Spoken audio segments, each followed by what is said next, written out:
Hello everyone, good morning and welcome back to the show. This is Be Real about Livingstone Immunity. And if this is your first time, I just want to say a very big thank you for stopping by. And I believe today is going to be a wonderful day. So basically, I'll be talking about my first year grad school experience in University of Maryland, some of the challenges I faced and how I overcome some of the challenges. So this is actually for international students who plan to come to the United States for their grad studies, some of the things they should expect and how to go about their first year, because the first year is usually the most stressful year in grad school, whether you are a master's student or a PhD student. So for those of you who haven't seen my previous videos on how I started my first semester, the videos are I'm gonna put the link to the video so you can just see and watch through it, how I came into the University of Maryland in fall of 21 and some of the challenges I face. And so today is just going to be like a summary of everything that has happened to me in the past 1 year in grad school. So the first challenges I had was actually allocating classes. So I registered my classes online and I was given the location of this class, and it was kind of hard for me locating my first class. I was just moving from one building to another using the Google map, but at the end I was able to find my class. Though I think my first class I came in late because I was having a hard time allocating these classes. But so one of the challenges was actually locating classes. If you can make friends, friends of students who are already in the school. So if you get your class schedule, you can just ask them for directions, and then they will direct you to where your class is gonna hold. Or you ask anyone on the right. I think some of the older students are familiar with the school environment. You can ask people around, or you can just use the Google Map to locate your class. I think Google Map really helped me a lot when I was locating classes. So the other challenges I realized was fees. I thought since I'm gonna be on assistantship, I don't have to pay any fee. Turns out that I had to pay compulsory fees and international student fee. I was like, what?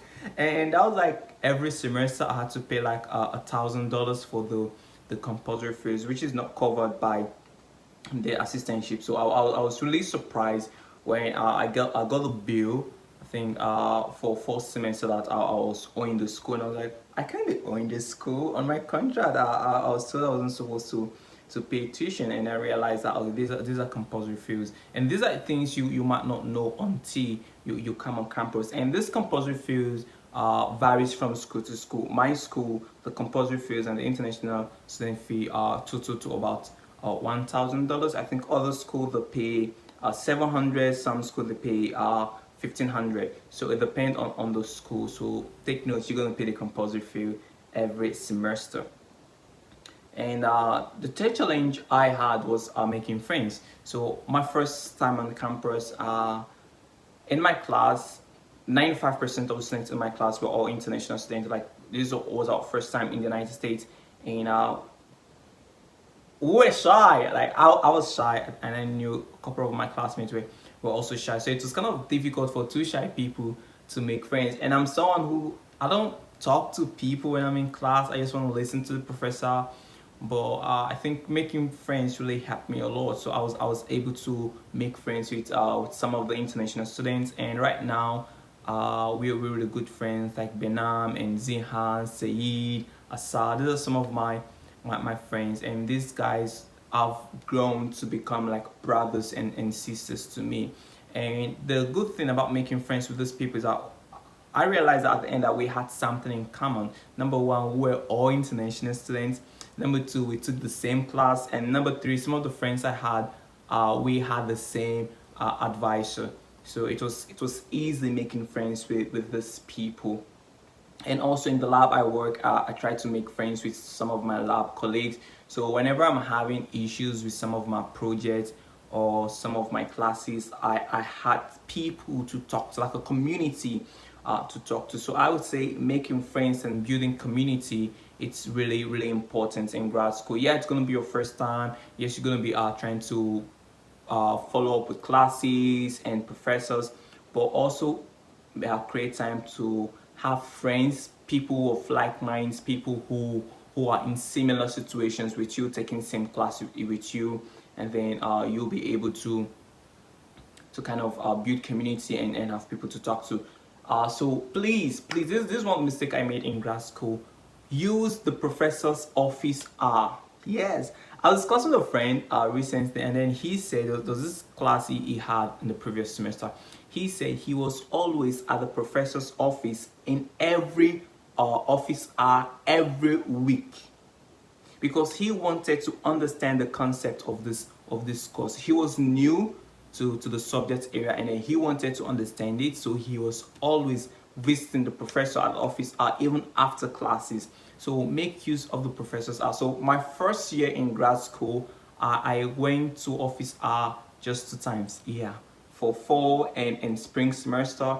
First semester I went to office 1 time. For the spring semester I went to office 1 time. That's two in total. And I know it's really bad because you should reach out to these professors. They're available to assist you. They want to assist you. And if you're not available, they will always direct you to their TA who is going to help you in the class. So make sure you use the office hour if you don't understand. The reason why I did not use my professor's office hour is that whenever I'm having issue with a homework, with a task, or with anything at hand, I always reach out to my friends because we take this class together, and I realize that some of them really understood the subject matter. So I'll reach out to these persons. I'm like, hey, I'm having issue with this class. Can you help out? Can you assist me? And then they teach me.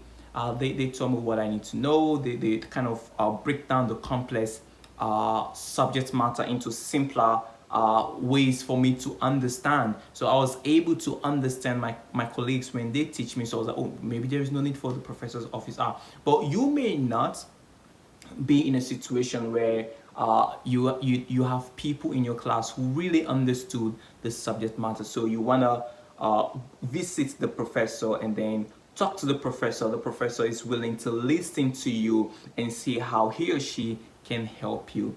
So other things you need to do to kind of skate through grad school in your first year is to study with other people, right? So my first semester and my spring semester before my exams, I always study with someone. So if a class is not so difficult for me, I read alone. I just stay in my room, I study, and I write the exam. Or if there is no exam for the class, just project work. I do my project work and I turn in my project work. But if the class has an exam, I try to study with someone who is also good with that class. So we study together and he explained things to me and I go write my exam. I did that for first semester.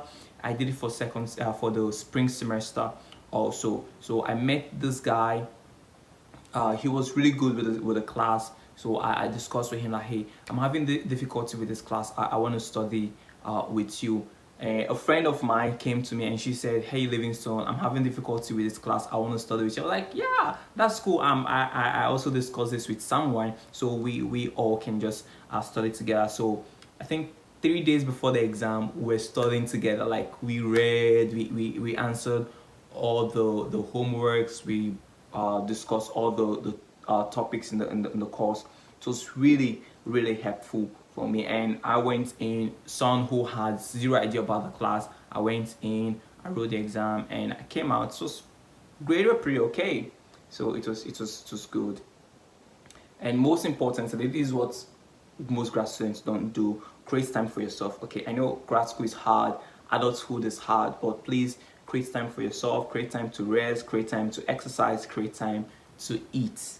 Yeah, you need to eat. Where fast food may not be so healthy for you, but try as much as possible to create time to eat cooked food. And if you're someone who don't know how to cook, you can always order a cooked food, it get delivered to you. So please create time for yourself to eat well, create time for yourself to rest. So sometimes this is what my roommates advised me. He said, "You're 7 days in a week, have at least one day in a week where you don't work. It can be on the weekend, just one day a week you don't work. Nothing about classes, nothing about research, just rest. 1 day a week rest, and that's has been really helpful for me. Like, I shoot my videos on Saturdays because I don't work on Saturdays. Saturdays is for me. Saturday is my me time, and I try to rest. I try to sleep well on Saturday, and I try to cook on Sunday. So every Sunday I cook really good food and I eat alone. Yeah, sometimes I invite some of my friends to come eat with me. And one of the another shocking thing I realized in grad school is that insurance don't cover everything. Yeah, how sad. So I used to think that when you have health insurance should cover everything about your health. So I went to visit the doctor because I was having issues with my health, and I visited the doctor and took some vaccinations, da da da da da. And at the end of the day, I was thinking, oh, the insurance company is gonna pay everything. But month end, I got an email from the health center that I was owing. I was like, why? The insurance should take care of it. And like, oh, you have to pay this out of pocket. The insurance company don't cover this. I was like, oh wow, I didn't know. I didn't know I still had to pay out of pocket. Where it wasn't so expensive, so I had to pay that. And then the second shocking part about the insurance was that I went to fix my glasses. For those of you who don't know, yeah, I use glasses. So I went to get a new glass, and I thought the insurance company was going to pay for it also, because I read that the insurance company will cover for my glasses. I wasn't supposed to pay anything. And my colleague who got his glasses said he didn't pay anything when he went there. So I went to the eye doctor and told them what the problem was, and the new glass and everything, da da da da. And after the whole test and the recommendation and everything, and I told them, oh, I don't use like just the transparent glass. That some of the things I needed on my glasses. My glass should be this, my glass should be this and that. And at the end of the day, I realized that I was paying over $200 out of pocket. I was like, why? I thought the insurance was gonna cover everything. And like, where the insurance covered over 700 of the bill, so you have to pay 200 out of pocket because of the specification you needed for your glasses. I was like, shoot. I paid the over $200 out of pocket, and I was like, damn, you guys should have told me. So no one told me that the insurance doesn't cover everything. And also, this is gonna be really important. Most people don't do it. Most students, be local students or international students, don't do it. Attend events on campus, right? There are so many events happening on campus. Try as much as possible to attend some of these events. And the good thing is that these events are free, and you're gonna learn a lot from these events. Yes, I know you're busy with classes, you're busy with research, you're busy with TA, but if you see an advert of an event that has to do with your life and with your future, try and attend this event. There are some events that's going to teach you how to package your CV as a graduate student. Some events are going to teach you how to buy a car, how to pay for certain things, how to even change your status from F1 students to a green card holder. So these events are free on campus. Some of these events are in person, other events are virtual, so you can decide to attend the event virtual. And all the events in person has free food. So even if you know, so go for the free food. Go for the free food, and just also go there to learn. Okay, so attend this. You don't have to attend all the event, but attend some of the event that actually has to do with you and your future. And finally, whether you're a master's student or PhD student, if you have the possibility of going for internship, please go for internship, so you can also have the on-site experience. Okay, some of your assistantship requires you to work 12 months in a year, which simply means during the summer period you also have to be working with your advisors. But some of you, your contract is just 9 months, so during the summer period you have the opportunity of actually going for internship. Please use that opportunity and go for internship, so you can learn, and besides you actually get paid more when you go for internship. You actually get paid more when you go for internship. So this is my first year grad school experience. I'm still in grad school, stay on the MSc PhD track, and I'm still pushing. Sometimes, yeah, this is something you need to know. I was depressed, yeah, several times. I was depressed several times, and even my roommate had to tell me to go for therapy. But I didn't go. I was like, no, black people don't go for therapy. Black people don't go for therapy. We just talk things out.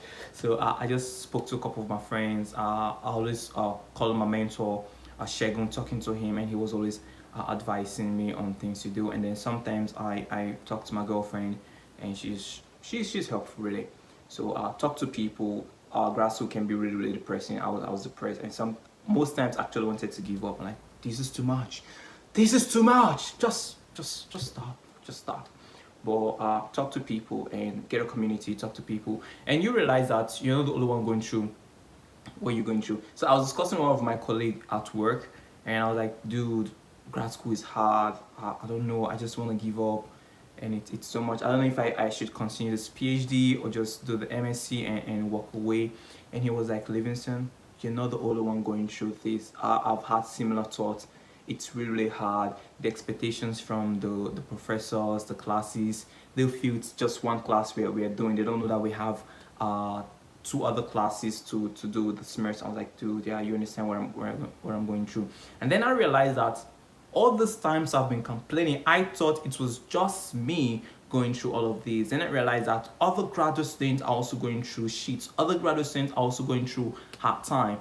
So the best way to actually help yourself is to talk it out. I'm also going to put a video of how to handle depression in your finals. I think I made a video of this a couple of weeks ago, so I'm going to put the link here also. So how to overcome depression during final week. So it will help you a lot. So this is my grad school experience. I do hope that you enjoy what I said, and you're gonna learn a lot really. So please, I want to hear your comments. So tell me your own first year grad school experience. I want to hear how your grad school experience were, and what are the challenges you had to overcome. Talk to me. Let's mingle. Okay, so thank you for stopping by. Please do it to subscribe and share this content so other people can also learn from it. And thank you so much. I love you so much, guys.